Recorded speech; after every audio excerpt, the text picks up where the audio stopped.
Hi friends, आपका बहुत बहुत स्वागत है हमारे इस न्यू ज्ञान सेंटर यूट्यूब चैनल में।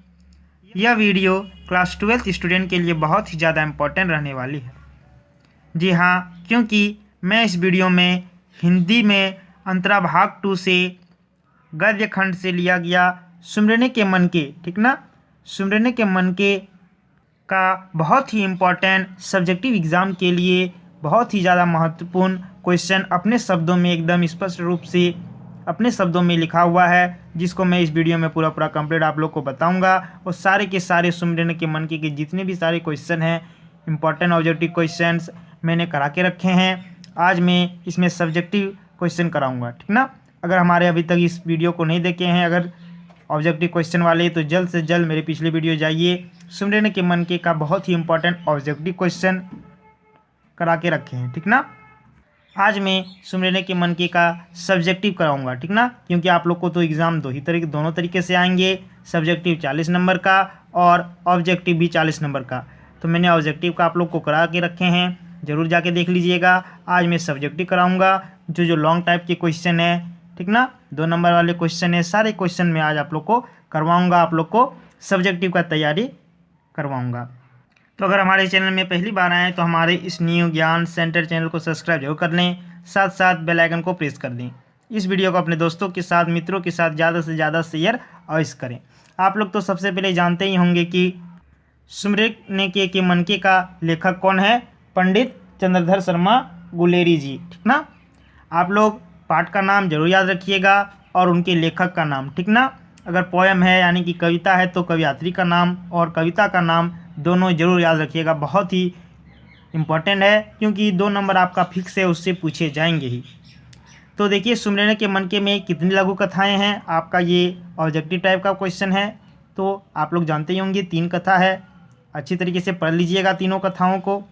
क्या क्या है, बालक बच गया एक कथा हो गया, उसके बाद दूसरा कथा क्या है, घड़ी के पुर्जे, और तीसरा कथा है ढीले चुन लो। कोई दिक्कत कोई प्रॉब्लम नहीं समझने में।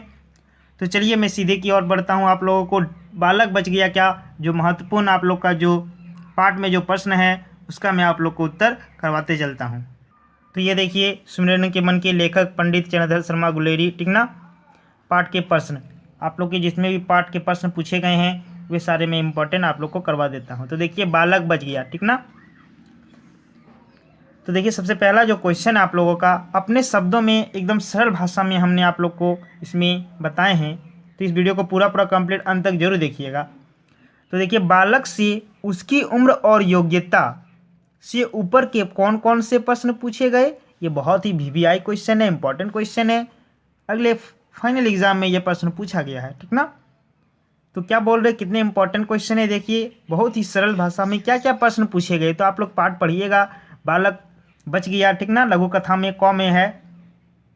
तो आप लोग का शुरू से ही देखिए रखा है, आप लोग को 3-4 लाइन पढ़िएगा तो आप लोग का ये उत्तर आसानी से दे सकते हैं। तो देखिए, बालक से उसकी उम्र और योग्यता से ऊपर के निम्न प्रश्न पूछे गए, यहाँ पे लिख के डैश दे दीजिएगा। और 1 नंबर लिखिएगा, धर्म के 10 लक्षण बताएं, ठीक ना। उससे क्या पूछा गया कि धर्म के कितने लक्षण होते हैं बाबू बताओ, बालक से पूछा गया तो उन्होंने बताया।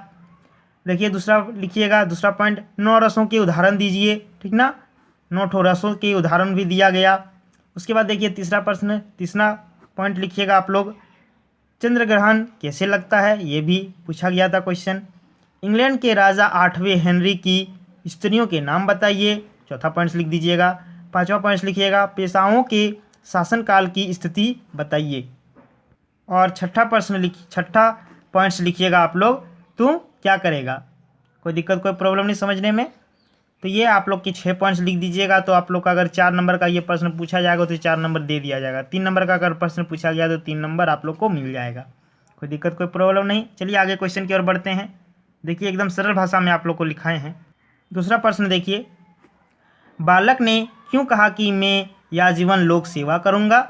उत्तर देखिए, बालक ने यह इसलिए कहा कि मैं याजीवन लोक सेवा करूँगा क्योंकि उसे यह उत्तर रटवाया गया था, ठीक ना। बालक को क्या किया गया था, उसे यह उत्तर जो रटवाया गया था कि कोई उसे पूछे कि तुम क्या करोगे, तो वह उसको रटवाया गया था कि तू आजीवन लोक सेवा करूँगा। आगे देखिए, ताकि सब तरफ उसे बच्चे की वाह वाह हो। उसे यह जो उत्तर जो रटवाया गया था, क्यों रटवाया गया था? ताकि उसे उसकी हर तरह बच्चे की वाह वाह हो। 3वां नंबर क्वेश्चन देखिए, बालक द्वारा इनाम में लड्डू मांगने पर लेखक ने सुख की सांस क्यों भरी? उत्तर देखिए, बालक द्वारा इनाम में लड्डू मांगने पर लेखक ने सुख की सांस इसलिए भरी क्योंकि, आप लोग पहला पॉइंट्स लिख के भी लिख सकते हैं, नहीं तो उसे भी आप लोग डायरेक्ट लिख के उत्तर दे सकते हैं। देखिए हमने पहला पॉइंट लिख दिए, लेखक ने महसूस किया कि अब पहली बार बच्चे ने अपनी मन की बात की है, ठीक ना, अपनी भावना व्यक्त की है। लेखक को लगा कि पहली बार उसने क्या किया, महसूस किया कि पहली बार वो अपने मन से, यानी कि अपने उत्तर दिया, अपने जवाब दिया या फिर अपने मन की बात की, ठीक ना। दूसरा पॉइंट देखिए, लेखक को लगा कि यह पहला ऐसा प्रश्न है जिसका उत्तर बच्चे ने स्वयं दिया, ठीक ना। और लेखक को लगा कि ये पहला क्वेश्चन उससे जो पूछा गया, जो बच्चे ने स्वयं दिया, बाकी सब उसको रटा रटाया गया था।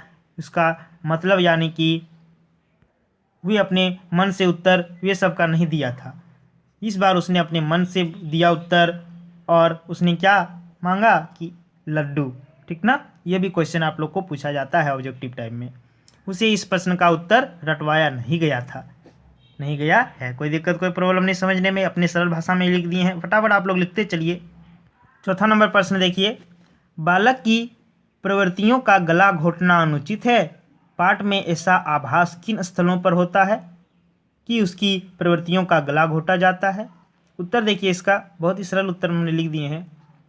उपयुक्त कथन पूर्णतः सत्य है, ठीक ना। उपरोक्त में जितना भी सारे कथन दिए हुए वो क्या पूर्णतः सत्य है कि बालक की प्रवृत्तियों का गला घोटना अनुचित है। पहला पॉइंट देखिए, पाठ में बालक से जिन प्रश्नों का जवाब मांगा जाता है, 8 वर्ष की उम्र के बालक से इस प्रकार के प्रश्न के उत्तर की अपेक्षा नहीं की जाती, ठीक ना। 8 वर्ष की उम्र में इतने सारे क्वेश्चन, यानी कि इतने सारे प्रश्न और सब भी हाई लेवल के प्रश्न को पूछा जाना उचित नहीं है, क्योंकि सही उम्र में सही प्रश्नों का बोझ लादना उचित लगता है, ना कि 8 वर्ष के बच्चों को ऐसा रटवा दी जिसके बारे में वह कुछ जानता ही नहीं है, ठीक ना। ऐसी उसी चीज़ नहीं करवानी चाहिए छोटे बच्चों से। दूसरा पॉइंट देखिए, जब वृद्ध महाशय ने बालक के उत्तरों से प्रसन्न होकर उसे इनाम मांगने को कहा, ठीक ना। महाशय ने क्या कहा बालक को, क्या तुमको इनाम में क्या चाहिए बताओ बाबू। उसे इनाम मांगने को कहा तो बच्चे ने लड्डू मांगा। क्या मांगा? लड्डू मांगा। परंतु उसके पिता चाहते थे कि वह इनाम में भी कोई पुस्तक ही मांगे, लेकिन उसके पिताजी क्या चाहते थे कि इनाम में वह लड्डू के बजाय नहीं, लड्डू के बजाय क्या मांगना चाहिए था उनको? पुस्तक। ऐसा कौन सोच रहे थे? उसके पिताजी।